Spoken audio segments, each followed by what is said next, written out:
सकाळी 6 वाजता उठून साडी घालून मी निघाली नावजाला. का? साडीवरून कळालंच असेल लग्नाला जायला. त्यात लागला हा भला मोठा सिग्नल. मग काय मोबाईल काढला आणि व्हिडिओला सुरुवात पण केली. घरी गेली, मम्मीने मस्त नाश्ता बनवलेला, तोंडलीची भाजी घरची तोंडली. फटाफट नाश्ता केला आणि बघताय चेहरा म्हणजे काहीच नाही. उठून फक्त साडी घालून मी त्या गाडीत बसले. एका साईडला पप्पा, एका साईडला मम्मी. मागचे 8 दिवस हे दोघं होते ट्रिपवर आणि त्याच्याच गप्पा आमच्या चाललेल्या. त्यानंतर आम्ही पोहोचलो हॉलवर. दरवाजे उघडून बघतो तर काय, खुर्च्या सर्व खाली. वेळ आहे तर चला 1-2 फोटो काढून घेऊ. त्यानंतर लगेच मामी वगैरे पण आल्या. मग आमच्या झाल्या गप्पा सुरू. नवरी मुलगी स्टेजवर चढली, कार्यक्रमाला झाली सुरुवात. पण आम्हाला जास्त इंटरेस्ट होता ह्यामध्ये. मग काय, ह्याचा फोटो त्याचा फोटो आणि नुसते फोटो. या मामी आपला हो एक काढून घेऊ. मन भरत नाही तर स्टेजवर जाऊन पुन्हा एक फोटो. पण त्यानंतर मात्र लागली दाबून भूक म्हणून मी आणि आराध्या गेलो आणि काय सुंदर जेवण होतं आणि त्यात आमरस.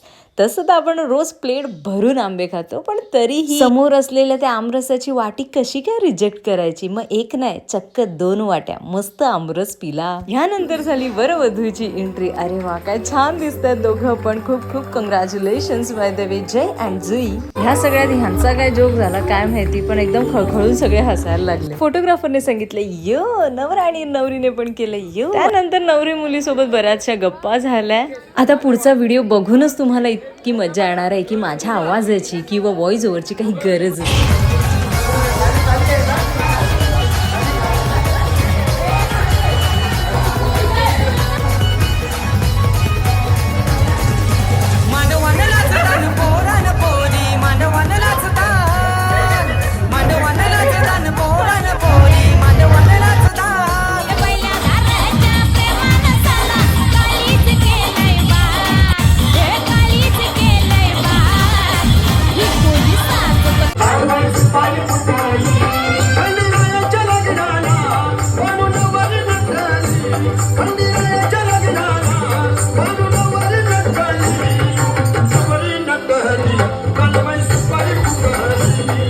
नाच गाणं झालं आणि निघाली घरी यायला. पण अर्ध्या रस्त्यात आल्यावर लक्षात आलं, अरे स्कूटीची तर चावीच विसरली. झालं मग मोये आजसाठी एवढंच. आता घरी जायची व्यवस्था करायला लागेल.